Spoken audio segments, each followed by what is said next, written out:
Well, good morning, dear students.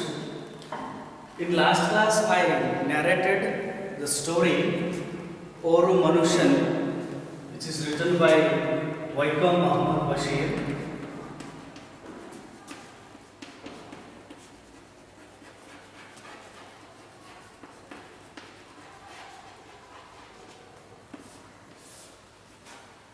Outline summary I narrated in last class. Today we discuss the story in detail. So before going to discuss the story, let me explain you that the question paper or in first year you see in annual exam there will be 100 marks paper. So 50 marks will be prose and poetry, 50 marks prose and poetry, 1 marks questions. 1 mark questions will be 12 and 4 marks questions. 4 marks questions will be 32. 8 into 4 32 and 6 marks question 1. 6 marks question.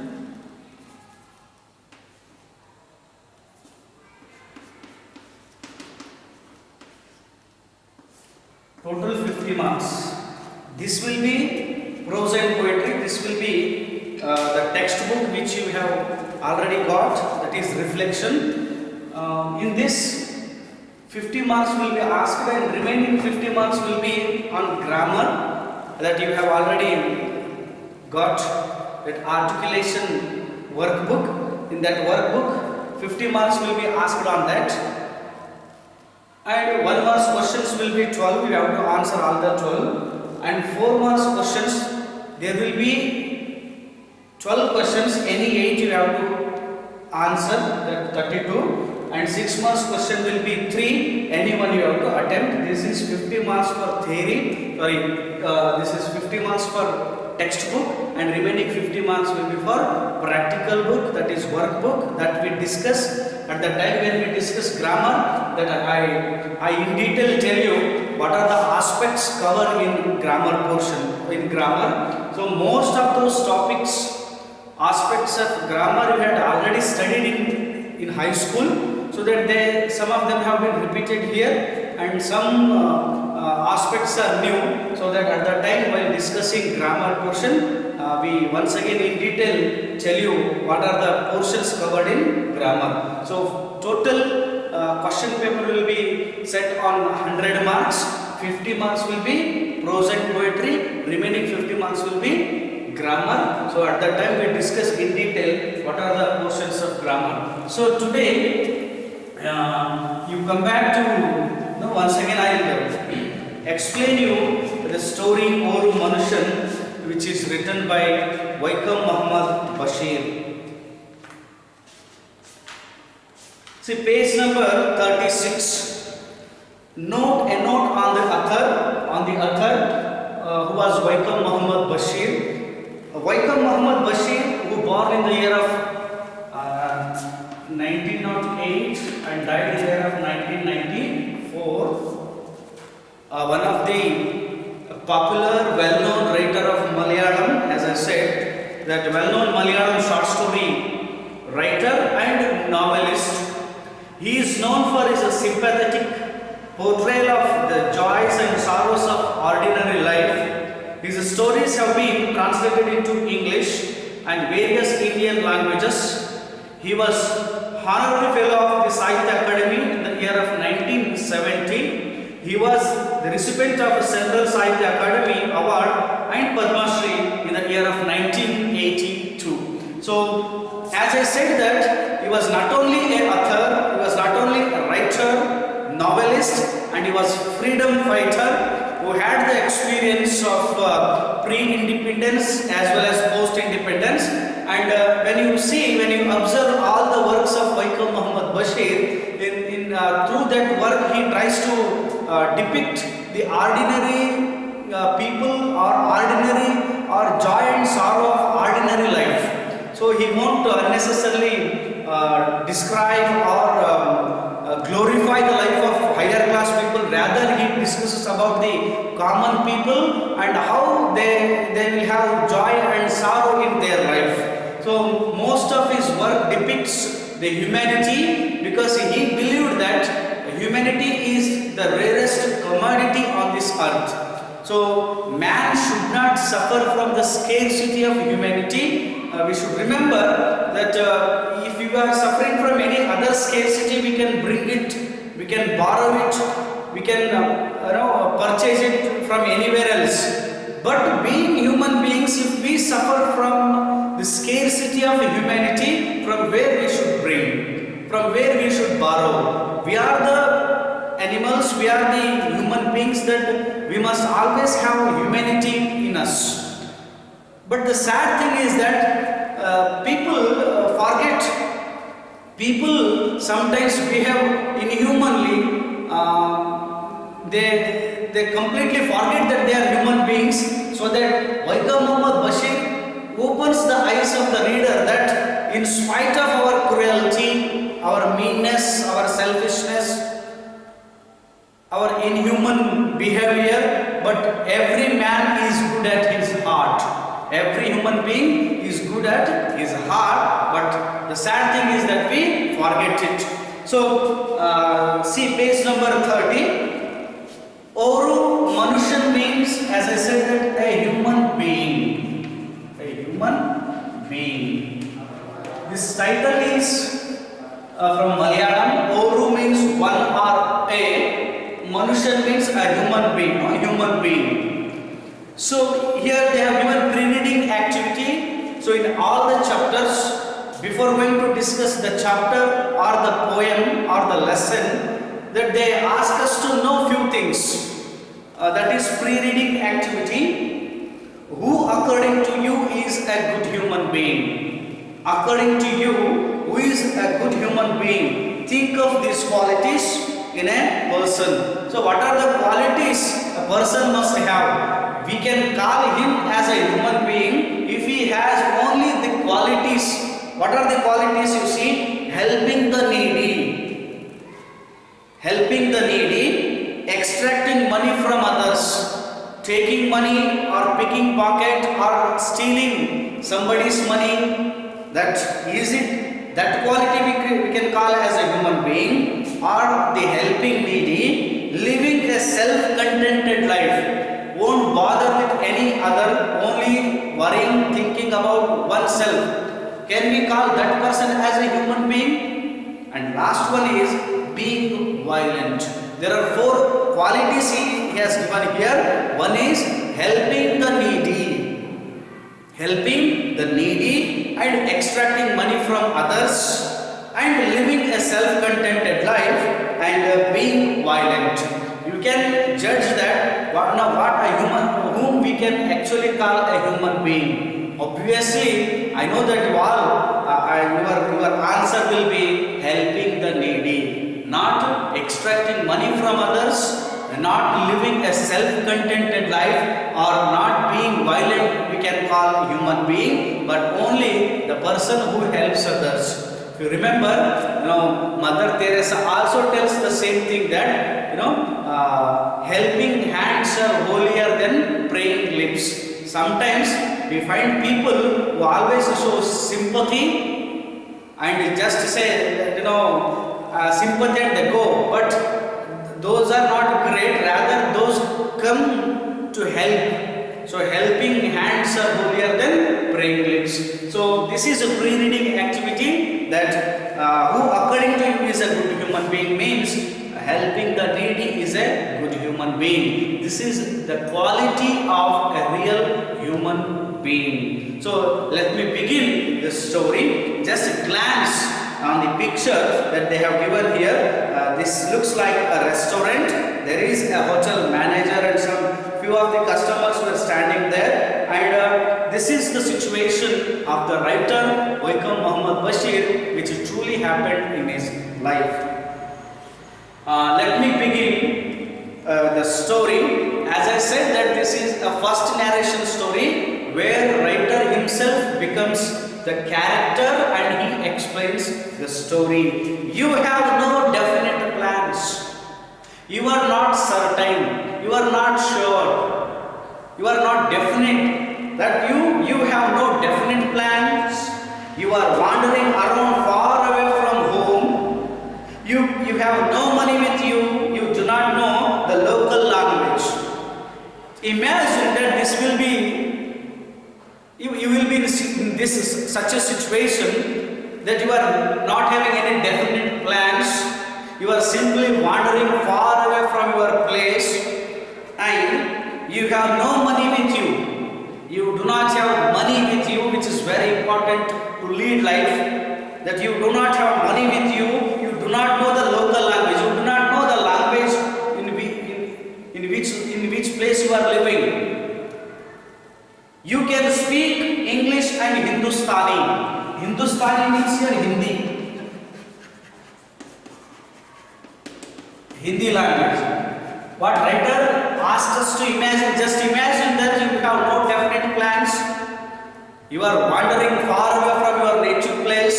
You do not have money with you.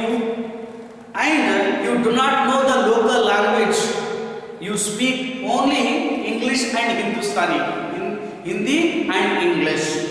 But very few people know either of these languages. This can land you in many predicaments. Many predicaments. Predicaments means being or living in a dangerous situation. Danger.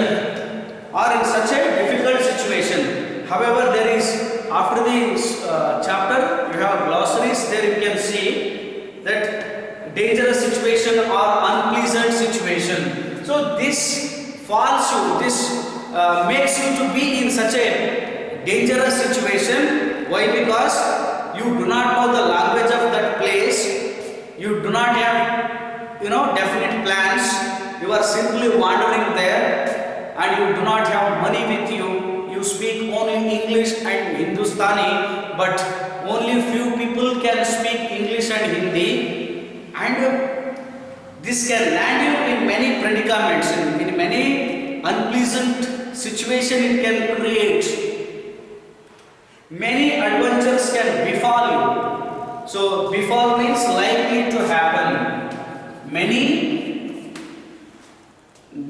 adventures can befall you means likely to happen, mostly to happen. So that imagine that you are living in such a place that you don't have proper plans. You don't have money with you, do not speak the language of local, you speak only English and Hindi, and in that area only very few people speak those languages. And what will be the situation? In what dangerous situation you will be? Can you imagine that? And it may many adventures can befall you. So you likely to happen there. Many adventures may take place. You find yourself caught in a dangerous situation. Obviously, this happens when we go to a new place, that everything will be uncertain, strange. Neither we have money nor we know the language of that place, or we do not know anyone there. And obviously, that we will be uncertain that what happens. So you find yourselves caught in a dangerous situation. Here you means he is involving the reader here. Writer wants to involve the readers by saying that you means second person is asking that you will be in a dangerous situation, you do not know the language. You means here second person is trying to involve the reader in this story. A total stranger rescues you. Then what happens? Fortunately, what happens if you do not know that language, you don't have money, that you feel that you are caught in dangerous situation. All of a sudden a stranger, an unknown person comes and rescues you, saves you. Rescues means saves you. Even after years pass by, you will sometimes remember the man and wonder why he did so. After some years pass, after passing some time, you remember that man still, and you will be not understanding that why that man did so. Do you think the person really had concern, care, who is a stranger, but the reason is different here. We will come to know what is the reason. Let us say it is I, not you, who remembers the man. So Vaikom Muhammad Bashir, now he tells that it is not actually should remember the man, but it is I. So here then I means Vaikom Muhammad Bashir becomes the character and he tells that it is not you, it is I who remembers the man, who helped him. I am now narrating an experience which I had. I have some vague notions about human beings. Vague means unclear,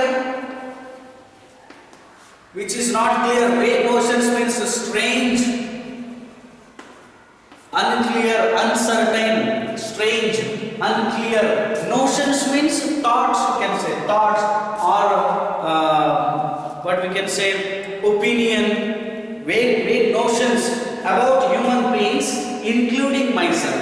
See, this is what we can understand we can understand any animals, but we feel that human beings are very strange by their nature. So here Vaikom Muhammad Bashir also tells the same thing, that he had very strange and unclear, notions, opinion, thoughts about human beings, including himself. Including himself, he is not certain, he is not clear, that he has some unclear, notions about human beings, including himself. There are around me good men and thieves, those who suffer from various infectious disease and from madness. Now, infectious disease and madness, he says. Vaikom Muhammad Bashir, now he is narrating, writer is narrating a story which truly happened in his life, and is narrating his own experience, and he tells that he had vague notions about human beings and himself, and he tells that there were many people around him, some of them were good men and some of them thieves. Those who suffer from various infectious disease. Infectious disease means the disease which spreads rapidly, spreading. So infectious disease and from madness. They were suffering from madness. One has to live carefully.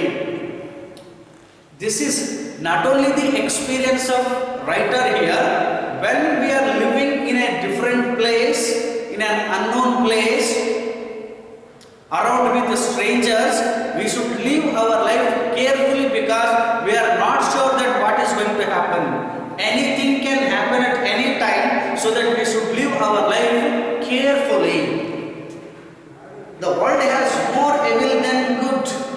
This is a statement he made here, that the world has more evil than good. Do you agree with him? This is the opinion of writer here. He says that the world has more evil than good.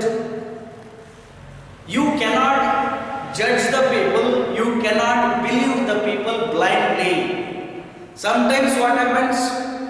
The person to whom we believe more, he only cheats. So that he means to say the world has more evil than good means people who live around us, sometimes they show their meanness, their cruelty, so their selfishness. Then we realize that, oh, actually the world is not so good as we think, but it is bad. So world is more evil than good. We realize this only after we get hurt. This is what. So when a person makes a statement, he said, writer said that the world has more evil than good. We may not agree. Definitely we will agree when that thing actually happens in our life. So when we realize after getting hurt, we also agree with that statement that yes, the world has more evil than good. When we realize when we are cheated, when we are hurt by someone, then we realize that actually happened with writer here. Let me record here that incident which was perhaps quite insignificant. Significant, opposite is insignificant. So writer tells here that let me record here, let me narrate before you an incident which is not actually significant, it is insignificant, which was perhaps quite insignificant. So it is not that significant, it's not so important, but still I would like to keep before you. Still I would like to narrate before you that incident which has happened in my life. Who is telling? That writer. It was quite a big city. Now he narrates, describes the city where he lived, where that incident took place. He says that it was quite a big city in the valley of mountain. Valley, as I said, that valley means a place in between mountains and hills. That valley of mountains, some 1,500 miles from home. So here writer left his native place and he traveled some 1,500 miles. Approximately is telling that 1,500 miles, and there is settled down where in that city in the valley of mountain, the inhabitants of which had never been known for the quality of mercy. Inhabitants means here? Inhabitants. Inhabitants means people who live there. People. Inhabitants. The inhabitants of which had never been known for the quality of mercy. In which area writer is living, he was living, the people do not know what is mercy, what is sympathy, empathy, kindness, politeness, helping, concern, care. They do not know these qualities at all. They do not know the quality of mercy.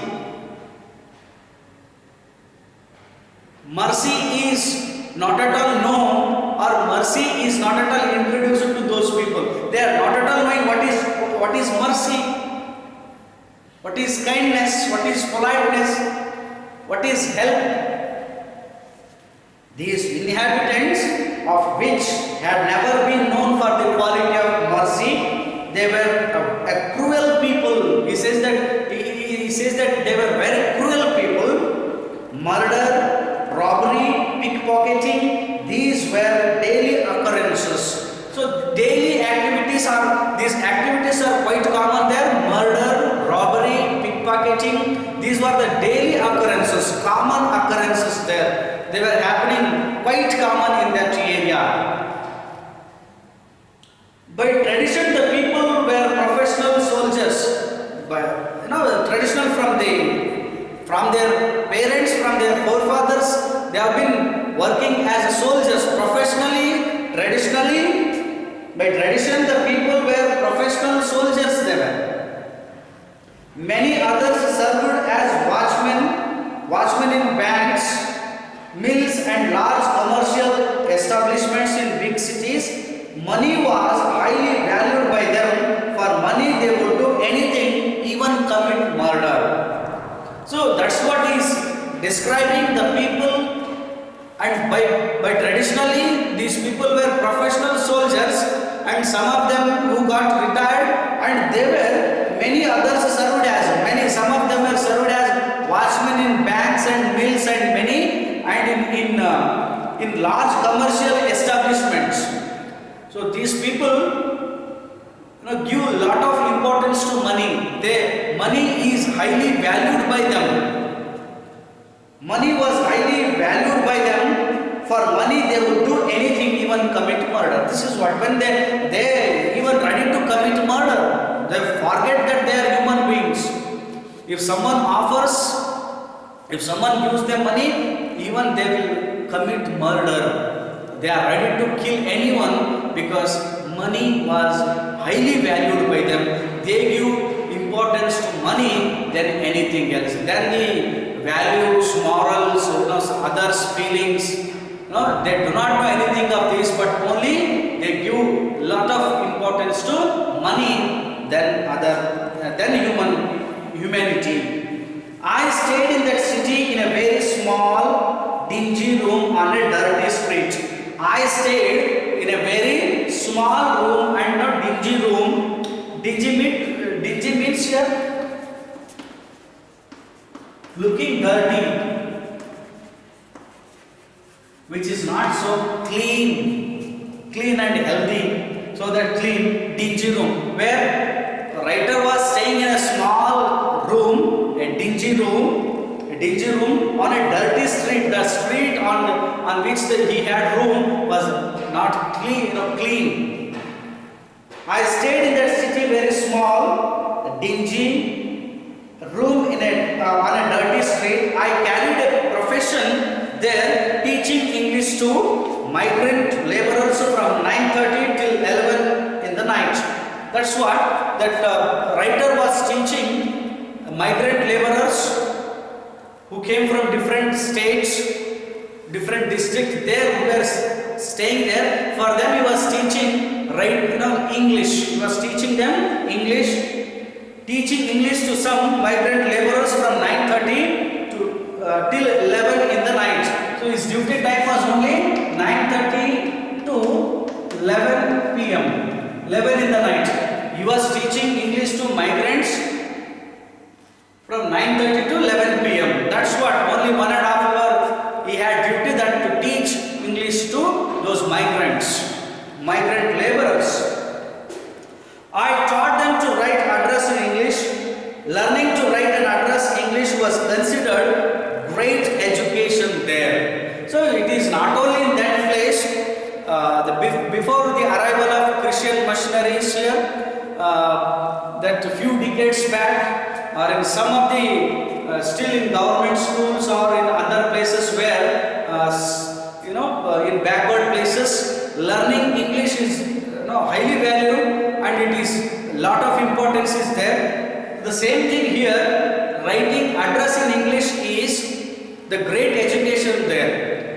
As I said you that those people were by professionally soldiers, so they had to interact, communicate with their family. That only the means was only through letters.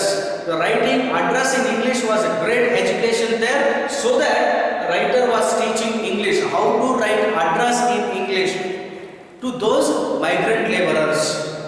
You must have seen people who write address at the post office.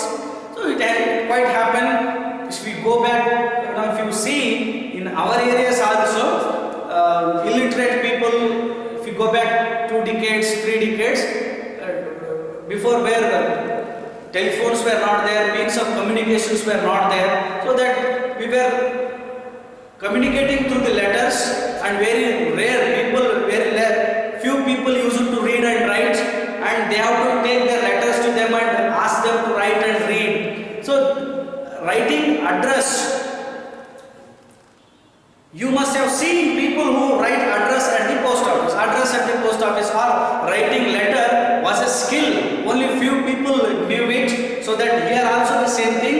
You could see the people who write address in English at the post office. You could see them. They were paid anything between 1 anna and 4 annas for writing an address. This is what the people who knew writing address in English, they were paid some money. So like anna means, as I said, that paisa. So in between 1 anna to 4 anna. So this is what they were paid for writing address in English in the post office. So that just to make those migrant laborers to escape from that fate, but from that situation, he was teaching them English, how to write address in English. I taught the skill of writing address to people in order to escape the same fate myself and to see if I could save some money. So what he was teaching those migrant laborers to write address in English, and because he was expecting some money from them. So he was trying to save some money by teaching English to migrant laborers. In those days, I would sleep all day and wake up at 4 in the evening. This was to save the expense of drinking my morning tea and eating the noon meal. So, Waika Muhammad Bashir, that he worked 9:30 to till 11 p.m. After that, after having his meal, he used to sleep. The next day, 4 p.m., he used to wake up. The reason that he was sleeping long, that he just to save his morning tea and noon meal, so that he has to spend money on tea and noon meal, afternoon meal, just to save that money, so that he was sleeping long from night to next day 4 p.m. One day I got at 4 p.m. as usual. I finished my daily course and stepped out of for my tea and meal. You must understand that I was dressed in a suit. I had a wallet in my coat pocket. I had 14 rupees in it, my life saving at the time. So next it tells that one day what happened, as that was his daily routine, that every day he used to wake up at 4 p.m. in the afternoon, and now he used to get ready and go out. This Monday what happened, he woke up at 4 p.m. and he completed his daily course, and he stepped out of his home, for his tea and meal. Then you must understand that I was dressed in a suit. Now he asks us to understand, that he dressed in a suit. He was looking so handsome. He was wearing suit and shoes. I had a wallet in my coat pocket. I had 14 rupees in it. My life was saving at that time. So what was the earning of writer here? Till then he saved only 14 rupees. That was his life saving. So till how many days he worked there? How many days he taught writing English, so that his earning was only 14 rupees, and he saved that and he kept that in his wallet, in his coat. I entered a crowded restaurant. I ate a full meal consisting of chapatis and meat curry.